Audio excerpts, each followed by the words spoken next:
안녕하십니까. 독서하는 마라토너 박종필입니다.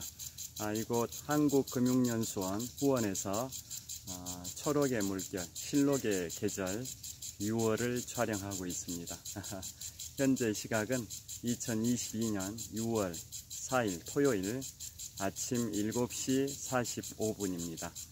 자, 주변의 풍경을 한번 보여드리겠습니다.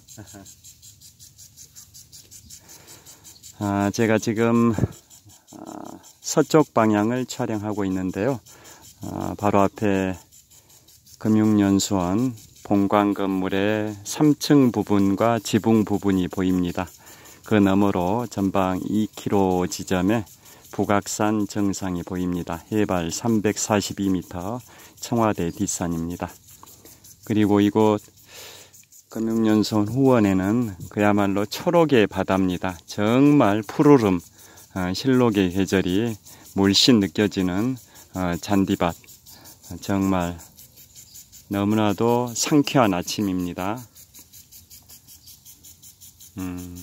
한국금융연수원은 1976년에 설립돼서 올해 2022년 현재 46년의 전통을 갖고 있는 금융교육 사관학교 한국금융연수원입니다. 은행들이 공동 출자해서 운영하고 있는 사단법인 한국금융연수원의 후원에 나와 있습니다. 자, 오늘은 이 푸르른 초록빛 잔디밭을 배경으로 영상 촬영을 해보도록 하겠습니다. 이쪽으로 잠깐 이동해서 앉도록 하겠습니다. 자, 오늘은 제가 에밀 자토팩에 관하여 말씀드리려고 합니다. 자, 2013년, 그러니까 지금부터 9년 전 2013년에 미국의 러너스 월드 매거진이라는 세계적인 그 마라톤에 관한 잡지가 있습니다. 거기에서 에밀 자토팩을 역사상 가장 위대한 육상 선수로 선정을 했습니다. 그리고 그보다 한 해 앞선 2012년에는 국제육상경기연맹에서 에밀 자토팩을 최초로 육상 명예의 전당 12인 중에 한 사람으로 선정을 하기도 했습니다. 자, 에밀 자토팩은 어떤 인물인지 소개를 해드리겠습니다.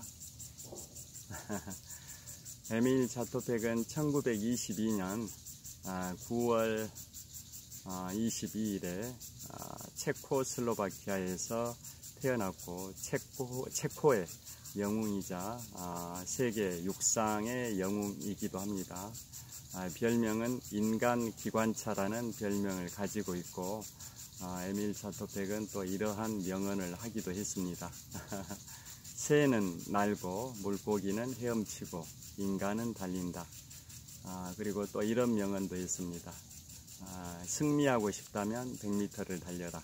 그러나 인생을 경험하고 싶다면 마라톤을 해라. 라는 명언을 했는데요. 이제 에밀 자토팩이 왜 유명하냐면 1948년 런던 올림픽에서 1000m, 그러니까 10km 부문에서 올림픽 금메달을 땄었고, 또 5000m, 즉 5km 부문에서 올림픽 은메달을 땄었는데요. 또 그로부터 4년 후인 1952년 핀란드 헬싱키 올림픽에서는 1000m 금메달, 또 5000m 금메달, 그리고 마라톤, 즉 42.19km에서도 금메달을 땄습니다. 그래서 헬싱키 올림픽 육상 장거리 3관왕인데요. 지금까지 근대 올림픽이 1896년 프랑스의 쿠베르탱이 창시한 이후에 지금까지 많은 역사, 126년의 근대 올림픽 역사를 갖고 있는데요. 그 오랜 역사 기간 동안에 마라톤의 금메달 리스트가 다른 종목에서도 금메달을 딴 경우는 전무후무합니다. 그러니까 에밀 자토팩은 1952년 헬싱키 올림픽의 마라톤 금메달리스트일 뿐만 아니라 10km 부문 또 5km 부문도 금메달을 딴 헬싱키 올림픽의 육상 장거리 3관왕인 겁니다. 그리고 그의 부인도 그 헬싱키 올림픽에서 여자 창던지기에서 금메달을 딴 특이한 케이스인데요. 그 두 부부가 그야말로 천생연분입니다. 에밀 차토백과 그 부인이 생년월일이 동일합니다. 1922년 9월 22일 생인데요. 사람이 태어난 연도, 태어난 달, 태어난 일자가 동일한 경우는 좀 드물지 않습니까? 특히나 부부가 생년월일이 동일한 경우는 매우 드문데요.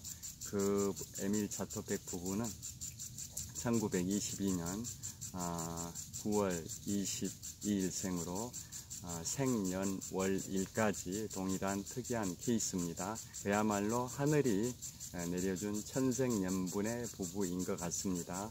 그래서 그분들이 30세의 나이인 1952년 헬싱키 올림픽에서 에밀 차토백은 육상 장거리 3관왕, 즉 마라톤 1000m, 5000m에서 세계 정상에 올랐고요. 그의 부인은 여자 창던지기에서 세계 정상에 올랐었습니다. 그리고 그 헬싱키 올림픽에서 남편이 5km 부문에서 우승을 하고 부인한테 이제 자신의 금메달을 목에 걸어주면서 자신의 기운을 받아서 당신도 여자 창던지기에서 우승하기를 바란다라고 격려를 했어. 그날 바로 1시간 정도 후에 출전한 부인이 여자 창던지기에서 금메달을 땄습니다. 그래서 근대올림픽 역사상 부부가 같은 날 각각 다른 종목에서 금메달을 딴 케이스는 전무후무한 케이스로 근대올림픽 역사에 기록되어 있기도 합니다. 그런데 에밀 차토백의 별명이 왜 인간 기관차냐, 인간 기관차라는 별명을 갖고 있는데요. 그 이유는 그 육상 장거리 3관왕이다 보니까 정말 기관차처럼 거침없이 질주하는 그 정도의 체력을 갖고 있다, 뭐 이런 의미로 생각하기 쉬운데요. 그것은 아니고 에밀 차토백은 좀 특이한 자세로 달리기를 합니다. 일반적인 육상 장거리 선수들은 상체와 머리를 꼿꼿이 세우고 달리기를 하는데요. 그러니까 뭐 1000m든 5000m든 정자세를 취하면서 상체와 머리를 꼿꼿이 세우고 달리는데, 그에 반해서 에밀 차토백은 상체와 머리를 약간 옆으로 이렇게 약간 불안정한 자세를 취하면서 씩씩거리면서 거친 호흡을 내뱉으면서 씩씩거리면서 달리는 그러한 자세를 취했었다고 합니다. 그러다 보니까 기관차들이 움직일 때 그 씩씩거리면서 이렇게 칙칙폭폭 이렇게 달리듯이 에밀 차토백의 달리기 할 때 호흡하는 그 모습 형태가 기관차처럼 씩씩거리면서 달린다 라고 해서 인간 기관차라는 별명이 부여됐습니다. 그리고 이제 에밀 차토백의 이제 생애를 간단히 말씀을 드리면, 아까 말씀드린 것처럼 지금부터 9년 전인 2013년 미국의 러너스 월드 매거진이라는 세계적인 마라톤에 관한 잡지에서 역사상 가장 위대한 육상 선수로 칭했을 정도로 에밀 차토백은 육상에 있어서, 특히 마라톤에 있어서는 전설적인 영웅, 세계적인 영웅인데요. 그 1952년 헬싱키 올림픽에서 5000m와 이제 1000m를 우승하고, 마지막 올림픽의 꽃이 바로 올림픽의 피날레를 장식하는 남자 마라톤이지 않습니까? 그래서 올림픽 경기 한 17일 정도의 열전이 끝나는 마지막 경기 종목으로서 남자 마라톤을 하는데요. 그 남자 마라톤에서 에밀 자토백이 우승을 할 때 그 마라톤은 생전 처음 해본 거였었다고 합니다. 그러니까 주특기가 5,000m, 10,000m, 즉 5km 부문과 10km 부문이다 보니까 헬싱키 올림픽보다 4년 앞서서 열렸던 영국 런던 올림픽에서 10km는 금메달, 5km는 은메달을 땄었었는데요. 그게 주특기 주종목이었던 겁니다. 그런데 그로부터 4년 후인 1952년 헬싱키 올림픽에서는 그 10km하고 5km 부문에서 금메달을 땄을 뿐만 아니라 올림픽의 꽃이라는 올림픽의 피날레를 장식하는 남자 마라톤에서 금메달을 딸 때 그 남자 마라톤, 즉 42.19km를 여러 번 뛰어본 게 아니라 생전 처음 뛰어본 종목이었습니다. 그런데도 세계 정상 금메달을 획득을 했었던 겁니다. 그 정도로 대단한 선수로 평가받는데요. 그러면 그의 생애에 관하여 살펴보겠습니다. 그분은 1922년 9월 22일 출생이라고 말씀드렸는데요. 어렸을 때 목수의 6번째 아들로 태어났고 가난한 유년 시절을 보내다가 16살이면 이제 1938년경이죠. 2차 세계대전이 일어나기 한 해 전인데요. 16살 때 신발 공장에 취업을 해서 고된 노동을 했었는데 그 당시에 그 공장, 신발 공장에 운동 코치가 있었는데 운동 코치가 에밀 자토백을 포함해서 4명의 그 소년들에게 육상 경기를 경합을 시켰었습니다. 육상을 하도록. 그런데 에밀 자토백은 자신은 체력도 약하고 체격 조건이 에밀 자토백의 키가 170cm인데요. 체격 조건이 육상을 하기에 적합하지 않다라고 굉장히 거절을 했었습니다. 그래서 운동 코치가 아예 에밀 자토백을 데리고 의사한테 갔습니다. 그래서 의사한테 진단을 체격이나 뭐 건강 상태를 체크해 달라고 했는데 의사가 뭐라고 했냐면 에밀 자토백은 육상을 하기에 최적의 조건을 갖춘 체격이고 건강 상태다라고 진단을 내렸습니다. 그래서 본격적으로 신발 공장에서 일하면서 야간에는 달리기를 하고 그랬는데요.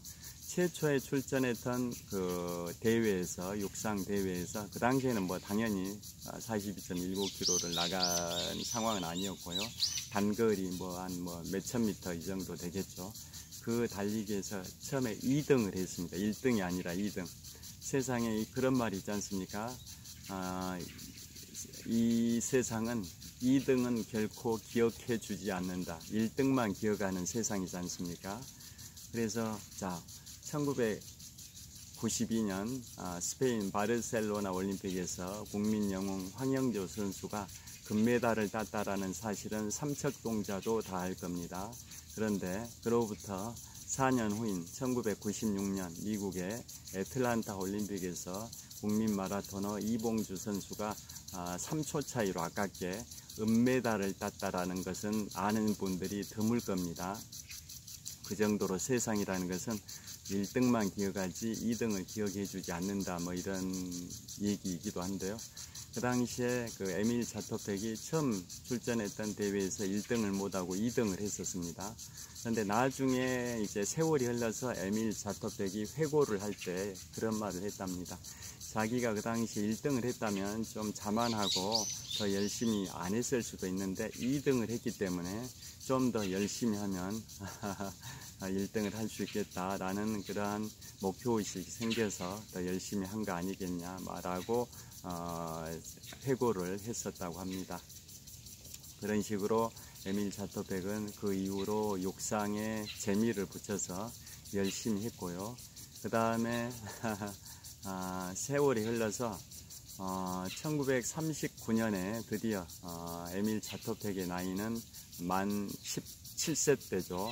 1939년 9월 1일 날 독일의 히틀러가 폴란드를 침공하면서 이제 2차 세계대전이 발발이 됐었고, 2차 세계대전 기간 6년 정도 기간 동안 전 세계 한 6천만 명 가까운 사망자가 발생된 인류 유사 이래 최대 규모의 재앙이 발생된 게 바로 2차 세계대전인데요. 2차 세계대전이 이제 발발하면서 독일의 나치의 히틀러 군대가 체코슬로바키아, 즉 에밀 자토백의 고국을 이제 침공을 했었고, 그때부터는 나치 치하가 된 거죠.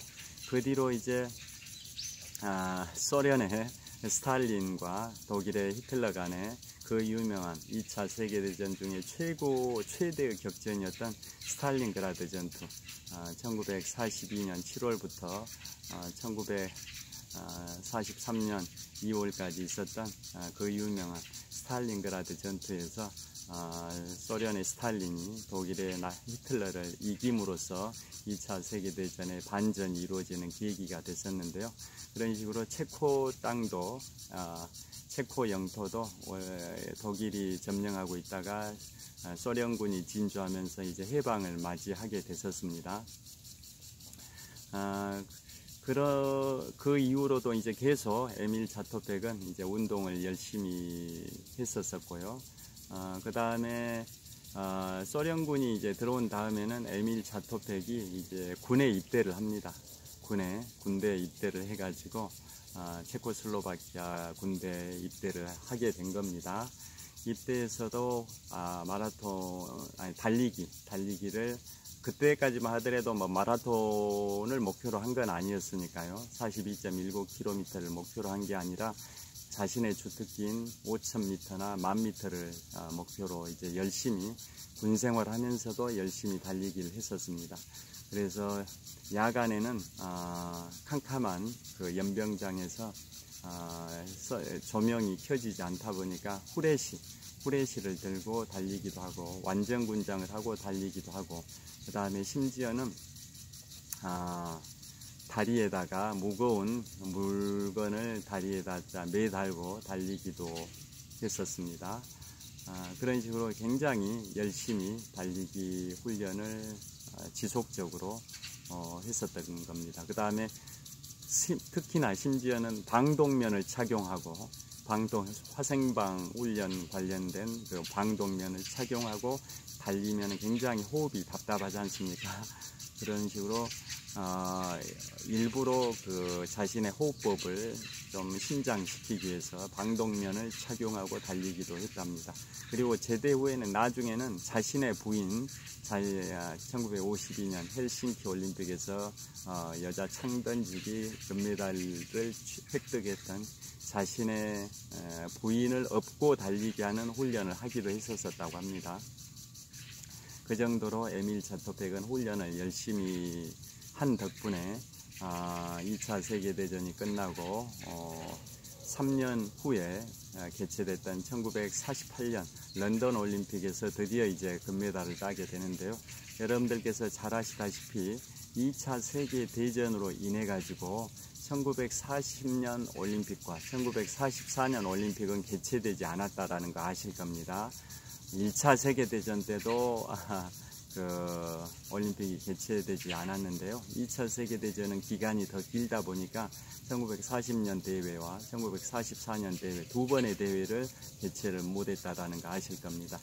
그리고 이제 드디어 2차 세계대전이 1945년 4월 12일 날 미국의 프랭클린 루즈벨트 대통령이 뇌출혈로 사망하고, 그로부터 18일 후인 1945년 4월 30일에 독일의 히틀러가 권총 자살을 하고, 그로부터 8일 후에 독일이 연합군을 상대로 항복을 하게 되고, 그 다음 날은 이제 구소련을 상대로도 이제 항복을 해서 2차 세계대전의 유럽 전선이 종전이 되는데요. 왜 그러게 독일이 연합군을 상대로, 즉 미국, 영국, 프랑스를 상대로는 1945년 5월 8일에 항복을 하고 다음 날인 5월 9일에는 소련군을 상대로 항복을 했냐? 거기에도 이제 숨겨진 재밌는 얘기, 비화가 있습니다. 그 이유는 2차 세계대전을 주도했던 게 이제 미국인데요. 그 당시에 연합군의 사령부가 프랑스 북동부 지역에 있었습니다. 거기에 연합군 사령부가, 즉 미국, 프랑스, 영국이 주도하는 연합군 사령부가 있었었는데요. 그래서 독일의 히틀러가 이제 한 4월 30일에 사망하고 독일이 이제 항복을 할 때 항복한 그 장군이 연합군 사령부가 있는 프랑스 북동부로 이동해서 1945년 5월 7일에 항복 문서에 서명을 하고, 그 서명한 항복 문서의 발효 시점을 1945년 5월 8일 00시로 했던 겁니다. 그래서 연합군인 미국, 영국, 프랑스의 2차 세계대전 승전 기념일은 1945년 5월 8일이 되는 겁니다. 그런데 그거에 대해서 같은 연합군이었던 소련군, 동부전선을 주도했던 소련군은 그 당시 이오시프 스탈린이죠. 소련군에서는 자기들은 그것을 인정할 수가 없다. 2차 세계대전의 서부전선, 즉 미국, 프랑스, 영국이 주도했던 프랑스를 중심으로, 프랑스 지역을 중심으로 격전이 벌어졌던 서부전선에 주둔하고 있었던 연합군의 군대는, 즉 미국, 영국, 프랑스 그 연합군의 군대는 한 57만 명 정도밖에 안 됐다.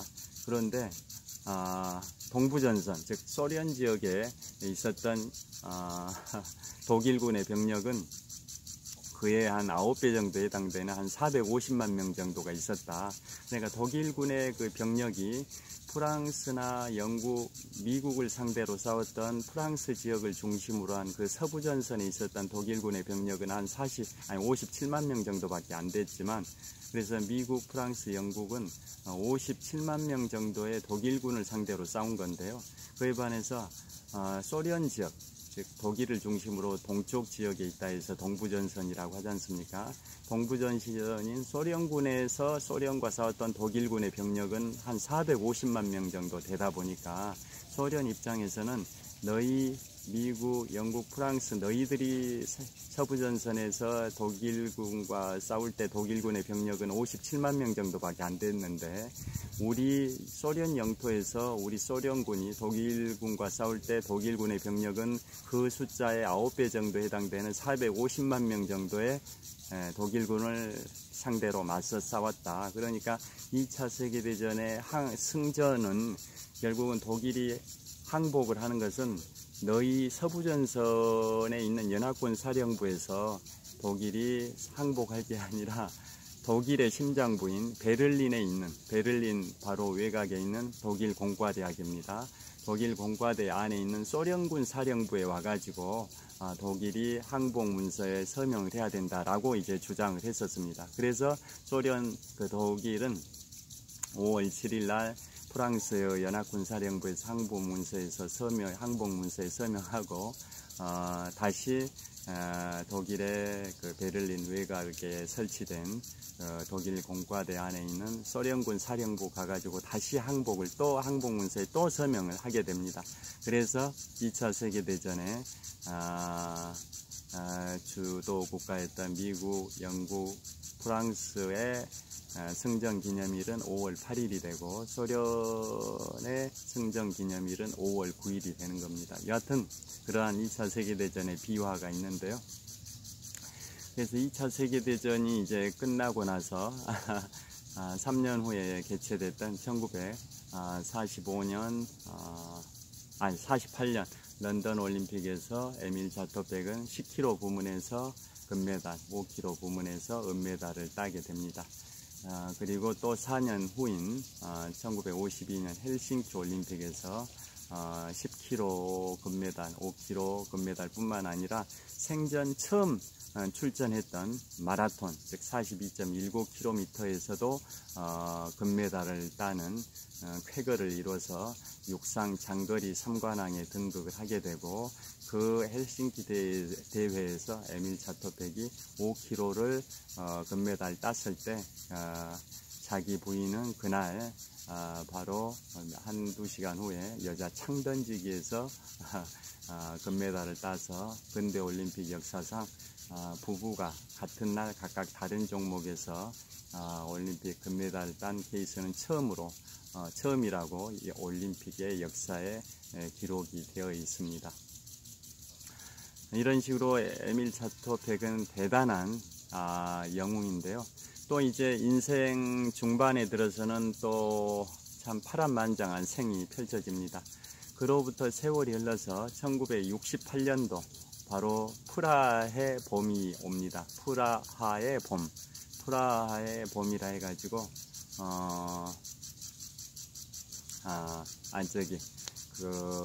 자유운동이 이제 펼쳐지는 거죠. 1968년도. 그러니까 에밀 자토백의 나이로 따지면은 46세의 나이입니다. 1922년생이니까 1968년이면 에밀 자토백의 나이가 46세 때인데요. 그때 그 당시에 에밀 자토백은 육군 대령이었습니다. 육군 대령, 별 달기 직전에 육군 대령이었는데요. 그 당시에 1968년도에 소련군의 치하에 있던 동구권, 동유럽 지역들이 대부분 소련군의 치하에 있었지 않습니까? 그래서 체코슬로바키아의 프라하에서 자유화 운동, 자유주의 운동이 이제 펼쳐지게 된 겁니다. 그때 에밀 자토백 입장에서는 올림픽의 영웅이다 보니까 조용히 이제 그냥 살게 되면 호의호식하고 그 다음에 부귀영화를 누리면서 살 수도 있었음에도 불구하고 그러한 편안한 생활을 포기하고 진정한 인간의 자유와 존엄을 위해서 투쟁을 하게 됩니다. 즉 자유화 운동을 강도 높게 펼치게 됩니다. 그래서 구소련의 사실상 위성 국가 지위에 있었던 체코에서는 국민 영웅 에밀 자토백에 대해서 이제 여러 가지 제약을 탄압을 하게 됩니다. 굉장히 모기가 있어서 좀 물리는 것 같습니다. 탄압을 하게 됩니다. 그래서 그때부터는 이제 인생 역정이 시작이 됩니다. 굉장히 힘든 삶을 살게 되는데요. 그러니까 올림픽 영웅으로서 호의호식 부귀영화를 누릴 수 있는 그 편안한 삶을 포기하고 인간의 자유와 존엄을 위해서 투쟁하는 자유주의 운동의 물결에 서명을 하게 되고 왕성하게 활동을 하게 되다 보니까 소련의 위성 국가였던 소련의 지배를 받고 있는 체코 정부로부터 온갖 탄압을 다 받게 되고 그래서 우라늄 광산에서 탄광에서 광부로 활동 생활을 하는 그러한 처절한 삶이 이제 계속이 되는데요. 그러다가 그러한 생활이 1968년부터 한 20년 동안 유지됩니다. 그래서 1989년까지 한 20년 동안 노동자 생활을 하고 여러 굉장히 병마와 싸우게 되는 그런 과정을 겪게 되는데요. 모기가 물려가지고 좀 그렇습니다. 그런데 이제 1989년에 드디어 에밀 자토백의 나이로는 67세 나이죠. 1922년생이니까 1989년이면 에밀 자토백의 나이가 한 67세가 되는데요. 그때 이제 벨벳 혁명이라고 해서 벨벳 혁명, 동유럽의 해방이 이제 오는 거죠. 동구권들의 공산 정권이 무너지는 과정이 이제 1989년에 시작이 되지 않습니까? 그래서 드디어 에밀 자토백도 노동자 생활에서 벗어나서 또 복권이 됩니다. 복권. 예전에 박탈됐던 그러한 권리들이 다 회복되는 복권이 이루어지게 되는데요. 그런데 이제 노동자 생활을 많이 하다 보니까 몸이 너무나도 쇠약하게 되고 병을 얻게 된 겁니다. 그래서 그때부터 죽을 때까지 한 11년 정도 세월은 병마와 싸우게 됩니다. 굉장히 힘든 그 생활을 하게 되는데요. 그래서 에밀 자토백은 새천년이니까 2000년이죠. 새천년 11월 22일에 78세의 나이로 사망합니다. 11월 22일 날 사망했다고 말씀드렸는데요. 존 F 케네디가 1963년 11월 22일에 사망했습니다. 내가 존 F 케네디 기록보다는 당연히 나중에 돌아가셨지만 사망한 날짜는 월 일은 같습니다. 존 F 케네디는 1963년 11월 22일, 에밀 자토백은 2000년 11월 22일에 사망을 하게 되는데요. 사망하기 전에 1995년도니까 그분의 이제 나이는 73세, 노년이죠. 병마와 싸우고 있었던 1995년 73세의 나이에 세계적인 스포츠 브랜드인 독일의 아디다스의 이제 광고에 나옵니다. 그러니까 아디다스가 역사상 가장 위대한 육상 선수였던 에밀 자토백에게 헌정하는 광고를 촬영하는데요. 그 광고의 후반부에 에밀 자토백의 73세의 나이로 에밀 자토백이 나와서 이런 말을 합니다. My name is 에밀 자토백. My name is 에밀 자토백. 이라고 이제 멘트를 하는 돌아가시기 5년 전이죠. 돌아가시기 5년 전인 1995년도 73세 때 아디다스의 광고에 그렇게 출연하기도 했었습니다. 그 다음에 이제 2000년 11월 22일에 사망을 했고, 그 부인은 그보다도 20년을 더 사셨습니다. 생년월일이 동일한 1922년 9월 22일생 부부가 생년월일이 동일하다고 말씀드렸는데요. 부인은 에밀 자토백보다 20년을 더 살아가지고 2020년에 돌아가셨습니다. 그러니까 지금부터 2년 전에 돌아가셨으니까 그 부인은 나이가 98세까지 사신 겁니다. 98세까지. 1922년생인데 2020년에 돌아가셨으니까 98세까지 사신 겁니다. 롯데그룹의 신격호 회장님께서 98세까지 사셨습니다. 한국 나이로 99세인데요. 2년 전에 신격호 회장님께서 돌아가셨으니까 에밀 자토백의 부인과 동일한 연도에 돌아가셨고, 에밀 자토백 부부와 동일한 연도에 태어나신 분이 롯데그룹의 선대회장이신 신격호 전 회장님이신데요.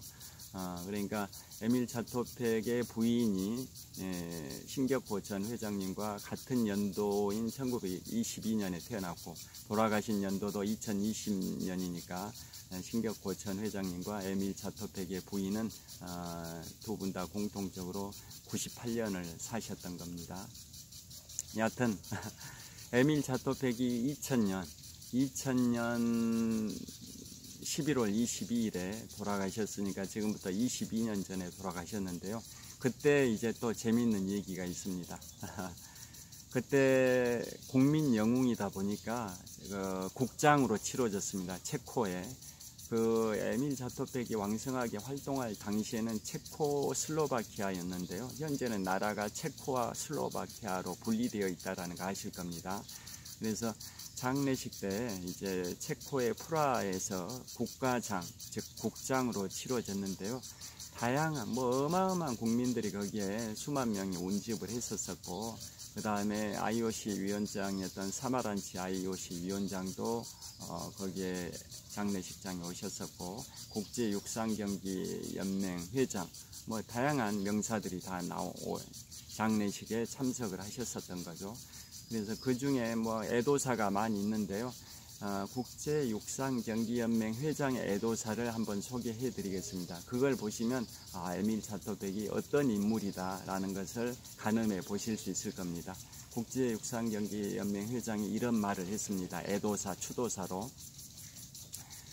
우리가 오늘 에밀 자토백의 죽음에 슬퍼하는 이유는 그가 올림픽에서 4개의 금메달을 땄었기 때문이 아니다.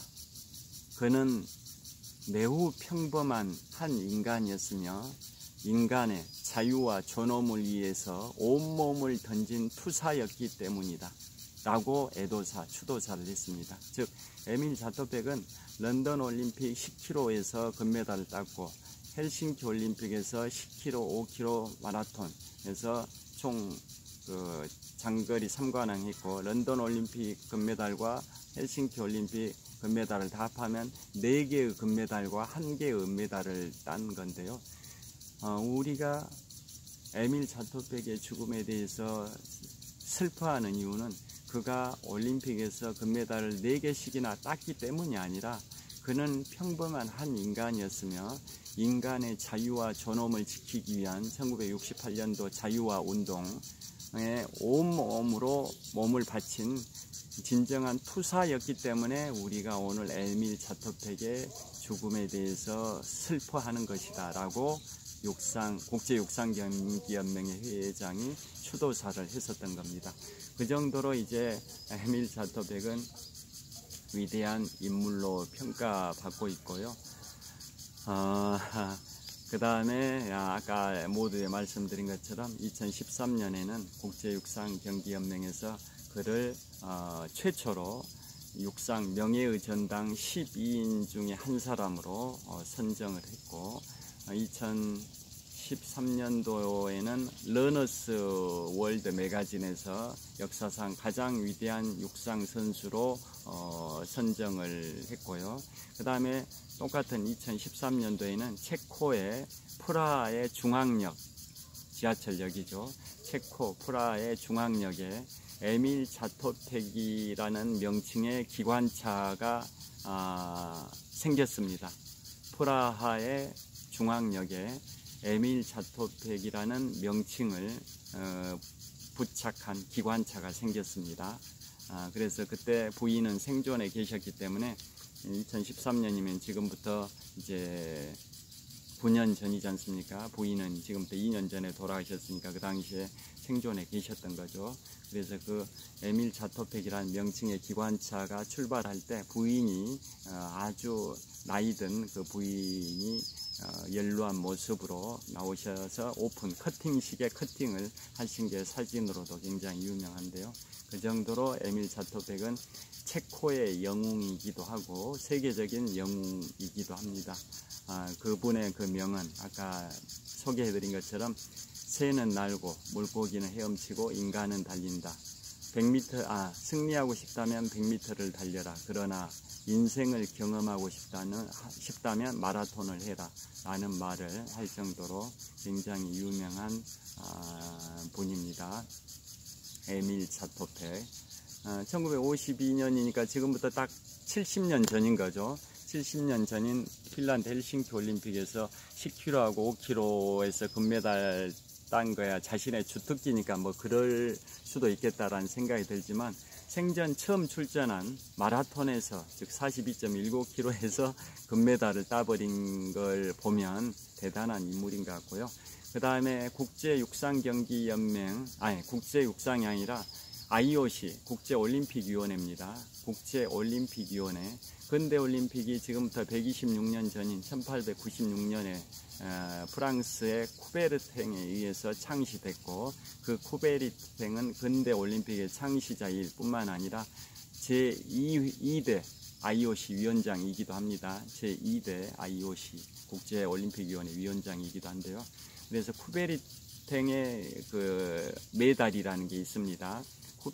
쿠베르탱 메달, 즉 올림픽에서 엄청난 업적을 세운 사람에게 증정하는 게 쿠베르탱 메달. 일종의 노벨상하고 비슷한 겁니다. 노벨상하고 비슷하게 올림픽에 있어서 노벨상 같은 그런 위상을 갖고 있는 쿠베르탱 메달이라는 게 있는데요.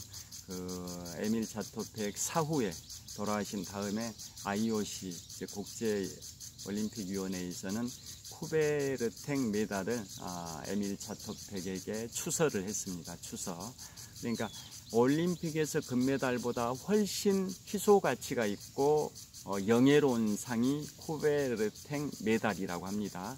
올림픽에서 금메달이야 뭐 종목이 많다 보니까 수많은 금메달이 배출이 되지 않습니까? 금메달리스트가 배출이 되는데 근대올림픽의 창시자이자 제2대 IOC 위원장을 했던 쿠베르탱의 그러한 메달은 희소 가치가 있다라는 겁니다.